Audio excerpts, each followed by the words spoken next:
Assalamualaikum warahmatullahi wabarakatuh.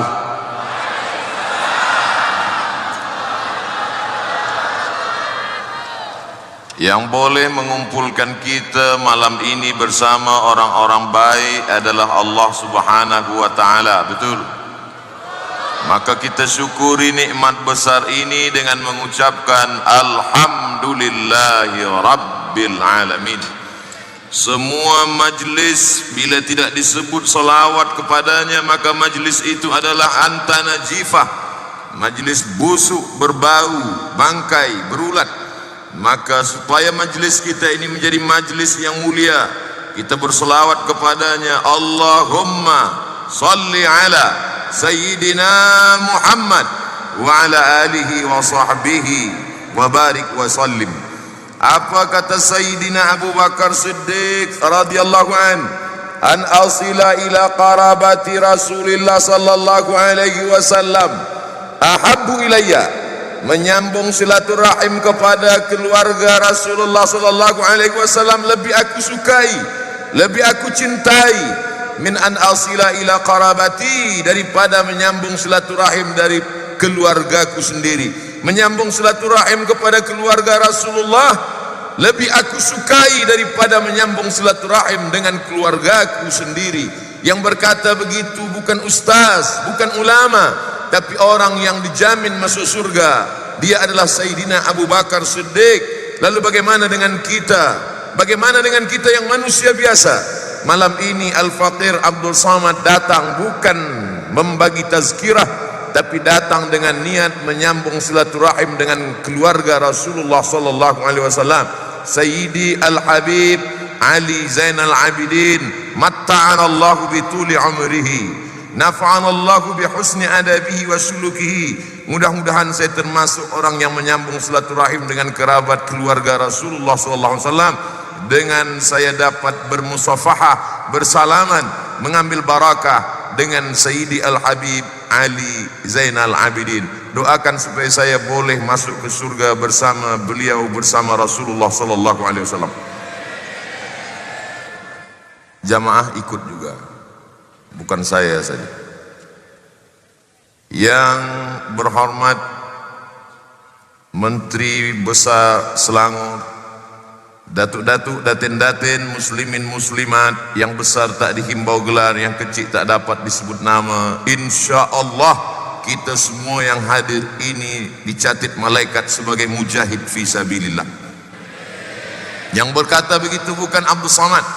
Man kharaja fi talabil ilmi, siapa sahaja yang keluar rumah dengan niat menuntut ilmu, fahuwa fi sabilillah, maka dia sama seperti orang yang berjihad fi sabilillah hatta yarja'a, hingga dia pulang balik ke rumah nanti. Yang keluar rumah dari waktu asar tadi, mendengarkan tazkirah dari maghrib ke isya, salat isya berjamaah, maka sampai dia balik pulang ke rumah nanti mendapatkan pahala jihad fi sabilillah. Kalau dia mati dalam jalan ini, insyaallah dia akan dimasukkan ke dalam minas syuhada, tergolong orang-orang yang mati sebagai syahid insyaallah. Amin ya rabbal alamin. Man ahabba ayyusatalahu fi rizqihi, siapa yang ingin panjang umurnya, wa yunsa'alahu fi atharihi, dimurahkan rezekinya, falyasil rahimahu, hendaklah dia selalu menyambung silaturahim. Hari ini dari 2 hari bulan hingga 9 hari bulan Februari 2020, Abdul Samad datang ke Semenanjung Melaya, ke negeri kerajaan Malaysia, tak lain tak bukan ingin datang menyambung tali silaturahim. La yadkhulul jannah, tak masuk surga. Siapa yang tak masuk surga itu ya Rasulullah? Qati'ur rahim, orang yang memutus tali silaturahim. Malam ini kita sedang menyambung tali silaturahim. Kita termasuk dalam golongan yang dicari Allah. Ainal mutahabbuna bijalali, mana orang yang dulu berkasih sayang kerana aku. Hari ini kita semua berkumpul berkasih sayang bukan kerana harta, bukan kerana kuasa, bukan kerana maslahat kepentingan dunia, tapi kita berkumpul kerana la ilaha illallah Muhammadur Rasulullah. Kita semua adalah pencinta mahabbah kepada Sayyidina wa Maulana wa Dhukhrina wa Syafi'ina Muhammad sallallahu alaihi wasallam. Tajuk kita malam ini adalah bekal menuju surga. Ada setengah orang mengatakan, saya tidak berharap kepada surga Ustaz Abdul Somad. Bahkan ada pula yang bertanya kepada saya, Ustaz Abdul Somad, ada guru kami berkata tidak boleh kita beribadah meminta surga. Maka saya jawab, dalam Al-Quran dikatakan Allah, a'udzubillahi minasyaitonir rajim, wasari'u ila maghfiratim min rabbikum wa jannatin arduhas samawati wal ard. Bersegeralah kamu kepada ampunan Allah, tapi bukan hanya setakat ampunan maghfirah, wa jannatin, bersegeralah kamu ingin mendapatkan surga. Jadi kalau ada orang sholat ingin surga, tak salah. Bahkan Nabi mengajarkan doa selepas kita berkata dari Rukun Yamani menuju Hajar Aswad, Rabbana atina fid dunya hasanah wa fil akhirati hasanah wa qina adzabannar wa adkhilnal jannata. Masukkan kami ke dalam surga. Ayat Al-Quran menyuruh kita minta surga. Bagaimana dengan hadis Rasulullah sallallahu alaihi wasallam? Nabi berkata, "Idza sa'altumullaha fas'aluhul firdaus." Kalau kamu memohon meminta kepada Allah, maka mintalah surga Jannatul Firdaus. Jadi kalau ada orang beribadah kepada Allah minta surga, maka perbuatannya itu sesuai dengan tuntunan Al-Quran dan sunnah Rasulullah sallallahu alaihi wasallam. Kita semua ini berharap kepada surga. Siapa yang tidak berharap kepada surga Allah, tidak mencari ridha Allah, maka bukan pengikut Nabi Muhammad sallallahu alaihi wasallam. Tapi tentulah kita ingin masuk surga ini membawa bekal. Ada yang kita bawa. Apa kata Allah Subhanahu wa taala? Fatazawwadu, berbekallah. Sebab tajuk kita tentang bekal menuju surga. Ada orang yang ingin pergi umrah, tawaf, sa'i, tahallul ke tanah suci Makkah, ke Madinah Al-Munawwarah. Apa yang dia bawa? Semua dia bawa. Ada pakaian, sebab dia di sana umrah bulan Januari, Februari, musim sejuk, maka dia siapkan pakaian yang tebal, lengkap dengan jaketnya, lengkap dengan ubat-ubatnya semua, lengkap dengan makanan-makanan, sebab mungkin dia tidak akan berselera dengan rasa yang berbeza. Maka kalau ingin pergi umrah setakat 10-11 hari saja bekal begitu siap, maka malam ini kita merenung sejenak. Apa bekal yang sudah kita siapkan untuk masuk ke dalam surga Allah Subhanahu wa ta'ala? Ada setengah orang berkata, saya rasa tak perlulah saya berbekal Ustaz Abdul Somad, saya serahkan saja pada Allah, nak dia masukkan saya ke mana saya siap saja. Maka dalam Islam kita diajarkan berbekal. Apa bekal yang paling baik? Fatazawwadu, berbekallah. Allah menyuruh kita berbekal. Khairuz zadi, sebaik-baik bekal adalah takwa. Itulah mengapa khatib naik ke atas mimbar. Apa kata khatib? Usikum wa nafsi bitaqwallah.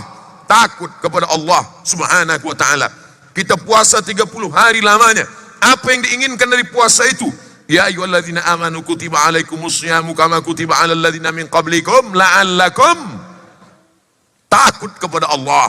Apa yang diinginkan dari salat itu? Inna salata tanha 'anil fahsya wal munkar. Apa yang diinginkan dari haji itu? Faman farada fihinnal hajja fala rafatha wala fusuqa wala jidala. Semua tujuan dari ibadah-ibadah kita itu adalah menanamkan rasa takut kepada Allah Subhanahu wa taala. Bahkan ada satu doa khas yang diajarkan Sayyidina wa Maulana Muhammad sallallahu alaihi wasallam. Allahumma qasim lana min khasyiatik, berikanlah rasa takut dalam hatiku, ma yahulu bainana wa baina ma'asik, sehingga dengan rasa takut yang ada dalam hati itu menjadi penghalang, menjadi dinding, menjadi hijab antara kami dengan perbuatan dosa. Sebab antara kita dengan dosa ini tak ada hijab, tak ada dinding, tak ada perantara. Antara kita dengan dosa ini, yusbihu mu'minan, paginya menjadi orang beriman, wa yumsi kafiran, petangnya boleh jadi menjadi kafir, wal iyadzubillah wa na'udzubillah. Apa yang membuat kita terhalang, terhijab daripada dosa? Tak lain tak bukan adalah ada rasa takut dalam hati. Mudah-mudahan selepas tazkirah bertambah-tambahlah rasa takut kita kepada Allah, insya Allah.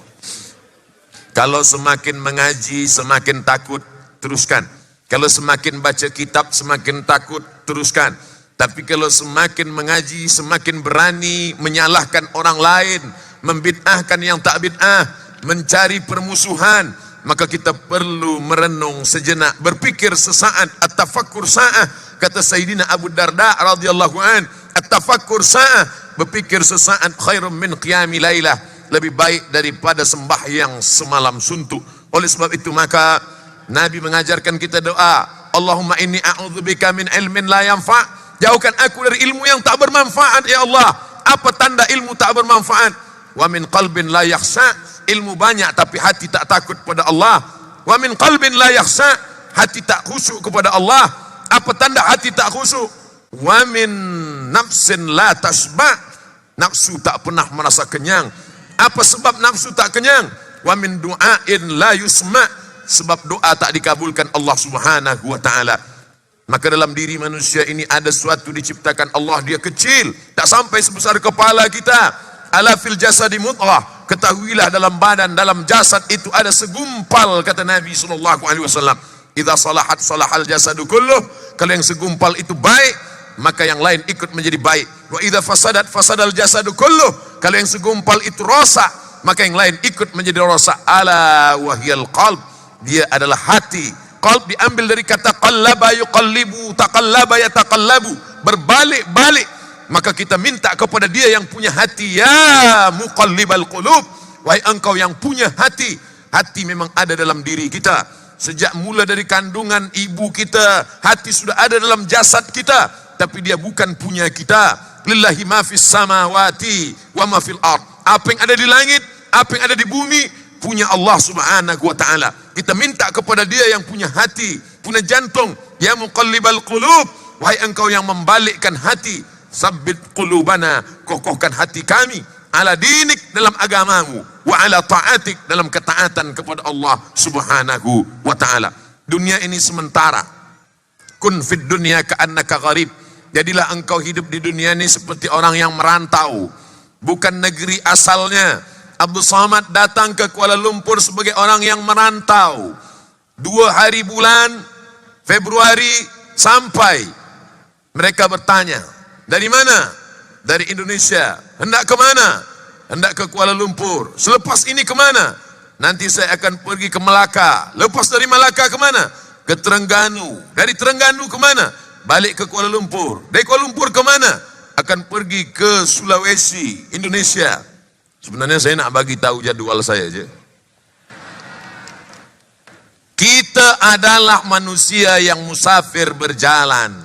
Kun fid dunya ka'annaka gharib, jadilah engkau manusia seperti merantau di suatu negeri, sampai masanya dia akan kembali ke negeri asalnya. Apa yang akan kita bawa?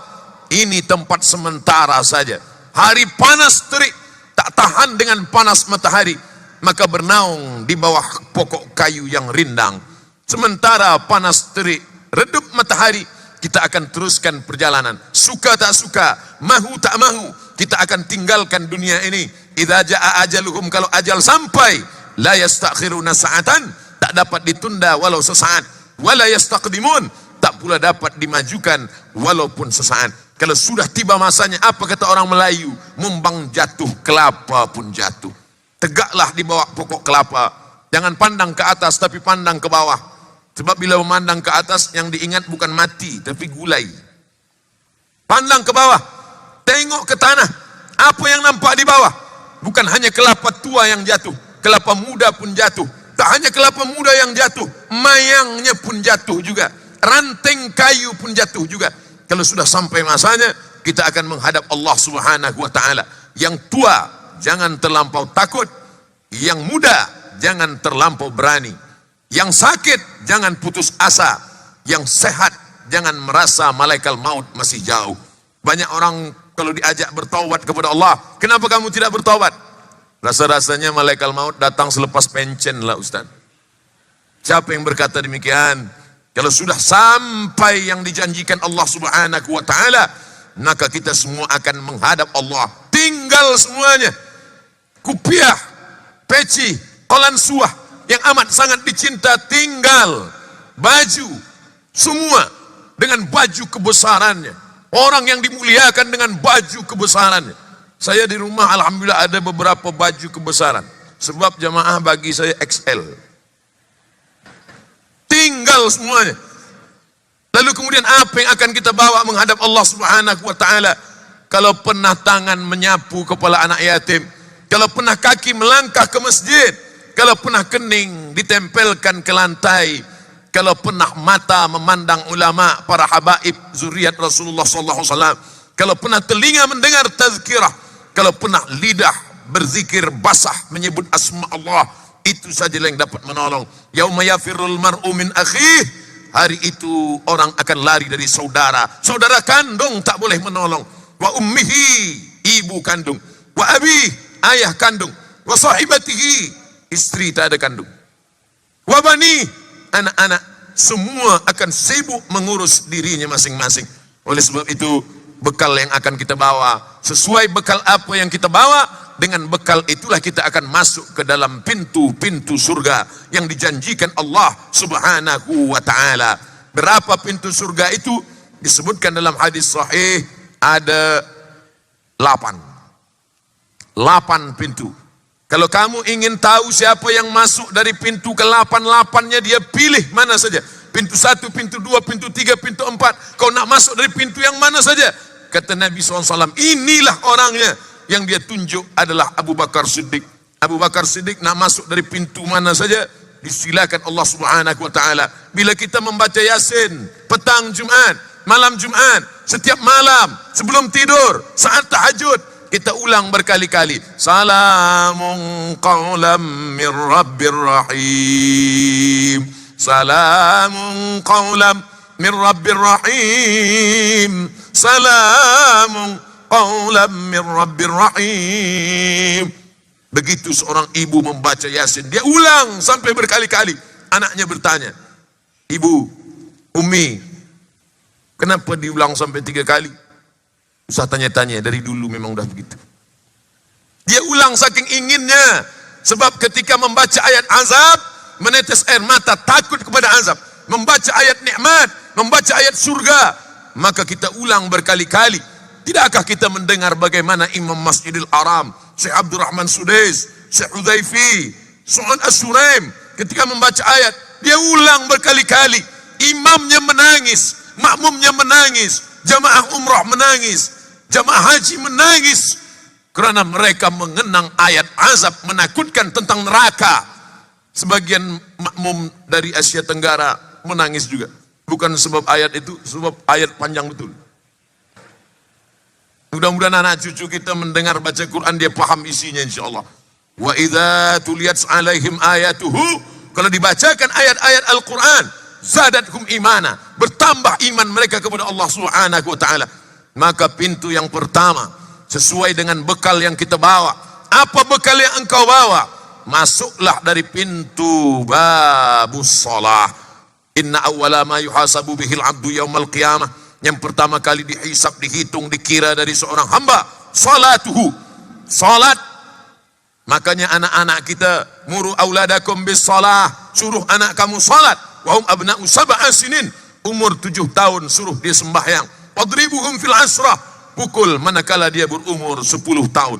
7 suruh, 10 pukul. Manakala saya sampaikan tazkirah ini di hadapan puan-puan, di hadapan perempuan-perempuan, di hadapan muslimat, apa kata mereka? Ustaz Abdul Samad, alhamdulillah, menyuruh anaknya senang, menyuruh bapaknya pula yang payah. Masya Allah, tabarakallah, wali'ayadzubillah. Mudah-mudahan semua anak-anak gadis belia kita mendapatkan suami yang soleh-soleh, yang solat-solat. Yang berkata amin yang belum nikah saja. Tapi dia doa sebenarnya bukan untuk dia, untuk anak-anak cucu dia. Karena kita tidak memikirkan diri kita saja, yang kita pikirkan anak cucu kita. Idza ja'akum man tardawna dinahu, kalau datang seorang pemuda belia meminang anak gadismu, apa yang kau pandang dari dia? Dinahu, baik agamanya, wa khuluqahu, baik akhlaknya, maka apa yang kau lakukan? Fazawwijuhu, maka nikahkanlah dia. Kalau tidak kamu lakukan itu, takun fitnatun fil ardi wa fasadun arid, akan terjadi fitnah dan besar dan kerosakan di atas muka bumi yang amat sangat besar.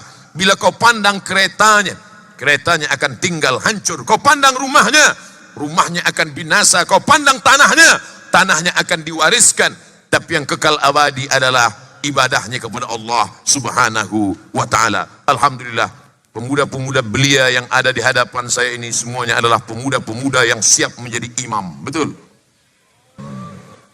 Yang tua pula menyaut dia. Masya Allah, tabarakallah.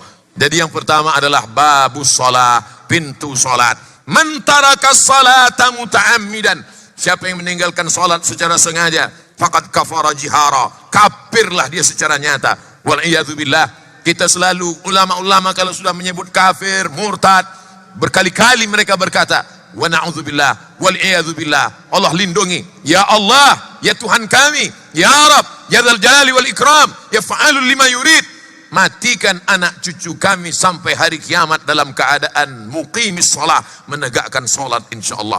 Makanya doa Nabi Ibrahim alaihissalam, Rabbi ja'alni muqimas shalah, jadikan anak cucuku orang yang menegakkan salat. Wa min dzurriyyati, sampailah nanti anak cucu keturunan hingga hari kiamat. Dan bagaimana pula yang dilakukan oleh Nabi Muhammad sallallahu alaihi wasallam ketika beliau akan meninggal dunia menghadap Allah, apa yang keluar dari mulutnya? As-salah, as-salah, salat, salat. Disambut oleh Sayyidina Abu Bakar Siddiq. Apa kalimah pertama yang keluar dari mulut Abu Bakar semasa dia dilantik menjadi khalifah? Apa yang dikatakan Sayyidina Abu Bakar Siddiq? Qumu ila salatikum yarhamkumullah. Laksanakanlah salat. Sama ucapan Nabi menjelang meninggal dengan ucapan yang keluar dari mulut Abu Bakar Siddiq ketika dia dilantik pertama kali menjadi khalifah. Begitulah pentingnya perkara masalah salat, salat, salat. Bagaimana dengan salat yang tinggal-tinggal di masa lampau? Ustaz Abdul Somad, saya ini bukan orang baik, saya ini dulu peminum khamar, saya dulu pezina, maaf, saya ini pelaku perbuatan yang tercela dan keji. Salat saya banyak tinggal. Umur kamu sudah berapa? Sudah 40 tahun Ustaz. Kata orang, malaikat menengok kita 70 kali sehari semalam. Maka saya pun bertobat. Maka saya ingin mendekatkan diri kepada Allah. Umur berapa kamu salat? Baru semalam. Akil balik umur berapa? 10 tahun. 30 tahun tak salat. Masya Allah. Oleh sebab itu maka apa kata Nabi SAW? La kafarata laha illa dhalik. Tidak ada yang dapat menebus salat kecuali salat itu sendiri. Makanya kita dalam mazhab Syafi'i ada salat adaan, ada salat qadaan. Usalli fardal isya 4 rakaatin adaan, tunai. Tapi ada yang mengganti salat-salat yang lama yang dulu kita tinggalkan. Usalli fardal isya'i 4 rakaatin qadaan. Selepas salat zuhur qadaan, selepas salat asar qadaan, selepas salat maghrib qadaan, selepas salat isya qadaan. Berapa lama? Selama yang ditinggalkan. Taubat 2020, cash 2050. Kalau malaikat datang sebelum itu, alhamdulillah, niatnya sudah sampai. Tapi jangan sebab saya bagi tazkirah malam ini semua solat mesti diqadha, diganti yang lalu-lalu, esok semua kaki tangan semua yang bekerja tak lagi masuk office. Kemana semua? Dia ambil cuti nak qadha solat sebulan. Bukan begitu. Kita tanya para habaib, kita tanya para ulama bagaimana melaksanakannya. Maka begitu yang diajarkan. Tetap kita qadha selepas satu salat. Sepakat 4 mazhab. Yang paling tua Imam Abu Hanifah Hanafi, yang kedua Imam Malik bin Anas Maliki, yang ketiga Muhammad bin Idris Syafi'i, yang keempat Ahmad bin Ambal Hambali, bahwa salat yang lalu yang lampau begitulah beratnya. Tapi jangan gara-gara ini sebab tazkirah Abdul Somad. Sebenarnya saya ini dah lama ingin taubat Ustaz. Kenapa tak taubat? Berat betul, tak jadilah saya taubat. Tetap bertaubat. Tubu ilallahi taubatan nasuha. Man shalla isnatai asyarata raka'ah. Siapa yang salat 12 rakaat fil yaumi wal lailah, sehari semalam. Dia salat 12 rakaat. 2 rakaat sebelum subuh, 4 rakaat sebelum zuhur, 2 rakaat selepas zuhur, 2 rakaat selepas maghrib, 2 rakaat selepas isya. Saya ulang sekali lagi. Orang kalau belum makan malam susah mengingat. 2 rakaat sebelum subuh, 4 rakaat sebelum zuhur, 2 rakaat selepas zuhur, 2 rakaat selepas maghrib, 2 rakaat selepas isya. Man shalla isnatai asyarata rakaat, siapa yang salat 12 rakaat, bunya lahu bihinna baitun fil jannah, dibina Allah untuknya satu tempat di surga. Mudah-mudahan kita istiqamah qabliyah ba'diyah, qabliyah ba'diyah, qabliyah ba'diyah. Banyak orang tak salat sunat. Bila ditanya, kenapa awak tak salat sunat? Salat sunat itu dilaksanakan berpahala, tak dilaksanakan tak apa-apa.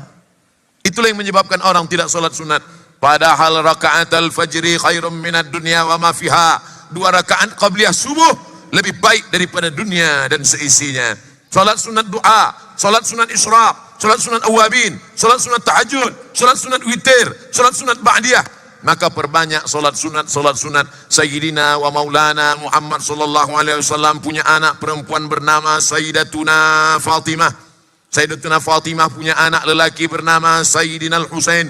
Sayyidina Al-Husain punya anak lelaki bernama Sayyidina Ali. Nama datuk dia Ali, nama dia pula Ali. Ada 2 Ali. Bagaimana membezakan Ali pertama dengan Ali kedua? Maka dia diberi gelaran Zainal Abidin. Zain perhiasan, Abidin ahli ibadah. Mengapa dia disebut perhiasan ahli ibadah? Dia juga disebut dengan Imam As-Sajjad Dal. Banyak sujudnya kepada Allah. Kenapa? Karena dia sehari semalam alfu sajadah, 1000 kali sujud. Sehari semalam keningnya dia tempelkan ke lantai 1000 kali sujud. Bukan kata Abdul Somad. Yang menceritakan itu adalah Imam Az-Zahabi dalam kitab Siyar A'lam An-Nubala. Zuriat Rasulullah, mengalir darah Nabi dalam badannya. Darah yang mengalir dalam badan tidak akan disentuh api neraka, tapi dia tetap bersimpuh sujud 1000 kali sujud siang dan malam. Bagaimana dengan kita? Kita kadang sujud juga, cuman tak sampai kening ke lantai. Sikit aja. Na'udzubillah. Oleh sebab itu maka kita malu kalau kita baca sirah, sejarah orang-orang yang dekat kepada Allah Subhanahu wa taala. Yang pertama, bekal kita menghadap Allah adalah babus shalah. Bekal kita bawa salat, kita akan masuk dari babus shalah. Yang kedua, babur rayyan. La yadkhuluhu illa as-shaimun. Yang masuk ke dalam babur rayyan itu adalah hanya mereka yang membawa bekal. Beg yang mereka bawa isinya adalah puasa. Puasa Isnin dan Khamis. Puasa Ayyamul Bait 13, 14, 15. Puasa Ashura 10, 9, 10, 11 paling elok. Tak boleh 3, 9, 10, 11, 10, 11 saja. 10, 11 pun tak sanggup, 10 saja. 10 pun tak sanggup. Innalillahi wa inna ilaihi raji'un. Apa bekal kita menghadap Allah Subhanahu wa taala? Banyak perempuan-perempuan sanggup menahan untuk tidak makan. Awak tak makan, diet. Tapi untuk bekal menghadap Allah Subhanahu wa taala, yang berpuasa dietnya dapat, yang diet puasa belum tentu dapat. Oleh sebab itu maka kita bawa puasa ini menghadap kepada Allah Subhanahu wa taala. Nabi SAW ditanya, mengapa engkau berpuasa hari Isnin ya Rasulullah? Dzaka yauma wulidtu, hari Isnin aku lahir. Wa yauma bu'istu, hari Senin aku dibangkitkan. Wa yauma unzalu alayya, hari Isnin wahyu diturunkan kepada aku. Mengapa engkau puasa hari Khamis ya Rasulullah? Turfa'u fihi al-a'mal. Jumat, Sabtu, Ahad, Isnin, Selasa, Rabu, Khamis. Hari Khamis awal diangkat.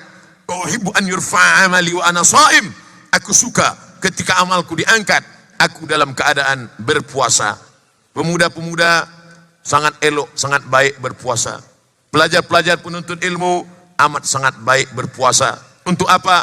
Untuk mengendalikan hawa nafsunya. Bergejolak, maka dengan berpuasa dia akan merasakan kedekatan muraqabatullah, musyahadatullah, penyaksian Allah, pengawasan Allah. Dalam saat berpuasa itulah dia merasakan Allah itu amat sangat dekat. Kita kalau tak makan, tak minum, terasa Allah itu dekat betul. Apalagi pukul-pukul 6 menjelang azan, dekat betul. Selepas azan baru agak jauh. Oleh sebab itu maka kita banyakkan bekal-bekal puasa. Puasa ini akan menolong kita. Man mata, siapa yang mati, wa alaihi siyamun, ada utang puasa. Dulu mengandung anak pertama, Berapa hari tidak puasa? Masa mengandung 30 hari tak puasa. Menyusukan anak 2 tahun. Tahun pertama menyusukan anak 30 hari tak puasa. Tahun kedua menyusukan anak 30 hari tak puasa. Satu anak 90 hari tak puasa. Berapa anak awak? 10. Man mata, siapa yang mati? Wa alaihi siyamun, punya hutang puasa. Sama anhu waliyuhu, ahli warisnya wajib mengqadhakan puasa untuknya. Oleh sebab itu, makcik-makcik, puan-puan, pemudi-pemudi, belia-belia, tulis berapa puasa yang tinggal dulu. Tulis, catat, yang sudah diqadha, bagi tanda sign.